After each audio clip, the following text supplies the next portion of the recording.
उत्तराखंड में लंबे समय से नगर निकाय चुनाव की तारीख को लेकर संशय बना हुआ था। कभी आरक्षण की जटिलताएं तो कभी अन्य कारणों से ये चुनाव लगातार टलते रहे। लेकिन अब स्थिति स्पष्ट हो गई है कि शहरी विकास निदेशालय ने नगर पालिका, नगर पंचायत और नगर निगम अध्यक्षों के लिए आरक्षण की सूची जारी कर दी है। इस घोषणा के बाद राज्य में चुनावी गतिविधियां तेज हो गई है। नमस्कार दगड़ियों, मैं नलिनी गोसाई उत्तराखंड की नौनी स्वागत करती हूँ आप सभी का एक बार फिर से अपने खास कार्यक्रम चुनावी चिवड़ाहट में। दरअसल उत्तराखंड में कुल 112 शहरी निकाय हैं। इनमें 11 नगर निगम, 43 नगर पालिका परिषद और 46 नगर पंचायतें शामिल हैं। इस बार आरक्षण सूची में बड़ा फेरबदल किया गया है। नगर निगमों की बात की जाए तो यहाँ 11 में से 6 महापौर पद आरक्षित हैं।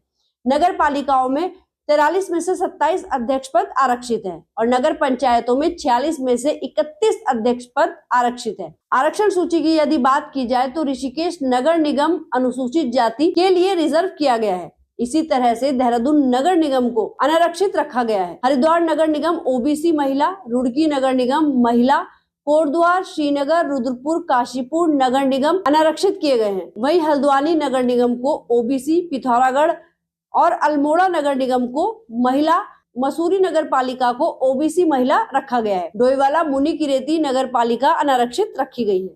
गुप्तकाशी नगर पंचायत एससी महिला, तिलवाड़ा नगर पंचायत ओबीसी महिला, ऊखीमठ नगर पंचायत महिला हो गई है। बदले समीकरण और राजनीतिक उठापटक की बात की जाए तो इस नई आरक्षण सूची ने कांग्रेस और भाजपा दोनों के समीकरणों को उलट पलट के रख दिया है। देहरादून नगर निगम अनारक्षित होने के बाद कांग्रेस के पास मजबूत दावेदार का अभाव है। वर्ष 2014 में मनोरमा शर्मा डोबरियाल की जीत के बाद से कांग्रेस पार्टी के लिए यह क्षेत्र चुनौतीपूर्ण बना हुआ है। भाजपा से सुनील उनियाल गामा, सौरभ थपलियाल, सिद्धार्थ अग्रवाल और नेहा जोशी जैसे दावेदारों के नाम सामने आ रहे हैं। कांग्रेस से अभिनव थापर और नवीन जोशी जैसे कुछ नाम चर्चा में है। हल्द्वानी नगर निगम ओबीसी आरक्षित होने के कारण यहाँ दोनों पार्टियों के पास मजबूत दावेदारों की कमी है। नवीन वर्मा को इस सीट के लिए संभावित निर्दलीय उम्मीदवार माना जा रहा है। मसूरी नगर पालिका में पहली बार इसे ओबीसी महिला के लिए आरक्षित किया गया है। इससे कई दिग्गज नेता निराश हुए हैं और कांग्रेस भाजपा में जुबानी जंग भी शुरू हो गई है। विकासनगर में तो अनुसूचित जनजाति आरक्षित सीट बनाए जाने पर भाजपा विधायक मुन्ना सिंह चौहान ने नाराजगी जाहिर की है। उन्होंने जनसंख्या के आधार पर इसे अनुचित बताते हुए हाई कोर्ट जाने की बात कही है। राजनीतिक दलों की तैयारियों को यदि देखें तो भाजपा और कांग्रेस दोनों ने अपने अपने स्तर पर दावेदारों की लंबी सूची तैयार कर ली है। भाजपा से 11 नगर निगमों के महापौर पद के लिए अब तक 90 दावेदार सामने आए हैं। कांग्रेस ने 100 से अधिक नामों पर विचार किया है।